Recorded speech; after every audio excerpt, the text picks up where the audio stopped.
Olá, que bom é cumprimentar você. Chegamos agora à lição de número 4 dessa nossa série do Grande Conflito. E hoje o tema é em defesa da verdade. Nós vamos estudar alguns princípios bíblicos que motivaram pessoas a sofrerem e até morrerem por Jesus Cristo. Quem não conhece a história dos mártires, se você ler um livro chamado Grande Conflito, vai perceber que nesse livro, e é um livro que, onde a própria lição desse trimestre está baseada, você vai perceber que muitos depuseram a sua vida por Cristo. E o que motivou esses cristãos? Por exemplo, nós temos ali os seguidores de Pedro Valdo, os valdenses, né? Que lá no Vale de Piemonte, na Itália, os reformadores protestantes e outros, cuja história nos emociona e nos empolga. O que eles fizeram? Né? Vamos começar dizendo o seguinte, que, em primeiro lugar, a oposição e a perseguição é uma realidade profetizada. Né? Nós já estamos dando nas últimas lições sobre isto, que Satanás ataca o povo de Deus, e a prática da palavra de Deus o irrita. As profecias bíblicas falam de períodos onde a igreja seria perseguida. Né? Você está bem lembrado de Daniel 7, 25, de Apocalipse 2, 6 a 14, que fala de um período de 1260 anos. Um tempo, 2 tempos e metade de um tempo, 42 meses, que a Bíblia fala, são várias, digamos, expressões para a mesma verdade. O que se está falando ali é o período da idade em que a igreja foi perseguida, onde a palavra de Deus foi aprisionada, especialmente no período da Idade Média. Né?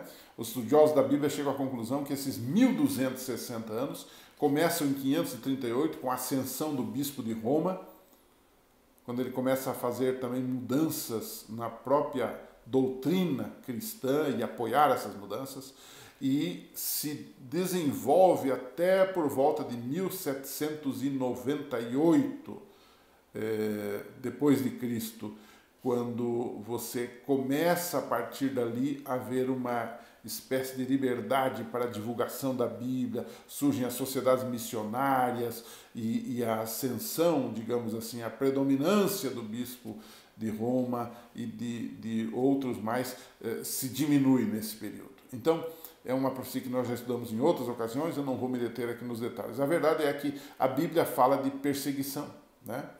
E aí, em segundo lugar, dentro dessa nossa discussão, dá para dizer o seguinte, que os cristãos são estimulados a lutar por sua fé.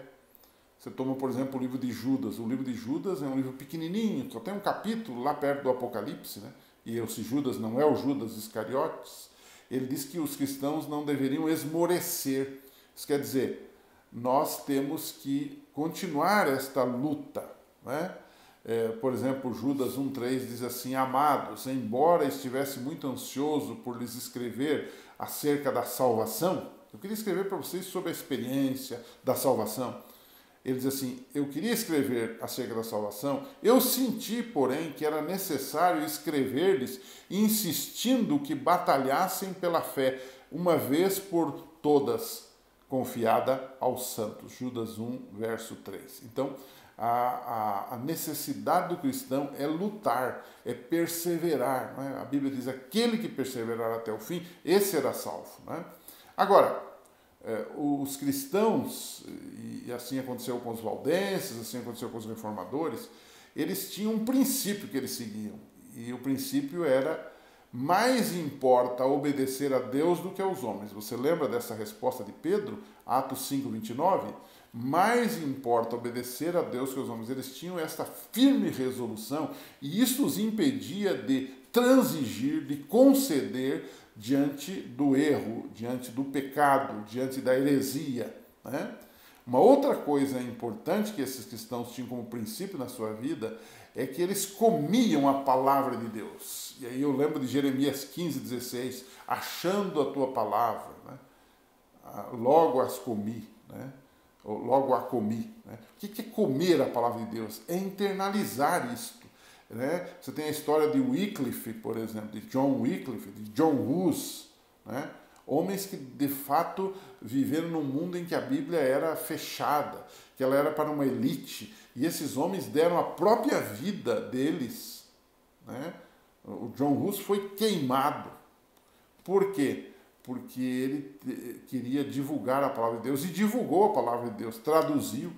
Enfim, você tem aqui uma realidade. Os cristãos fiéis, eles não transigem diante do erro, do pecado, né? Eles não têm medo da morte, eles não temem a morte, esses cristãos. Por quê? Porque Jesus já venceu a morte, né? Ele também participou dessa condição humana, né? Então você vê que eles vivem para Deus, não têm medo da morte, porque eles sabem que a vida eterna lhes é assegurada. E aí eu queria terminar a lição desta semana, uma lição mais curta, colocando uma pergunta bem difícil para você. Vai depender do seu ponto de vista, né? E que você, ao conversar com seus alunos, vai discutir essa questão, né? O que é mais importante? É viver ou morrer por Cristo?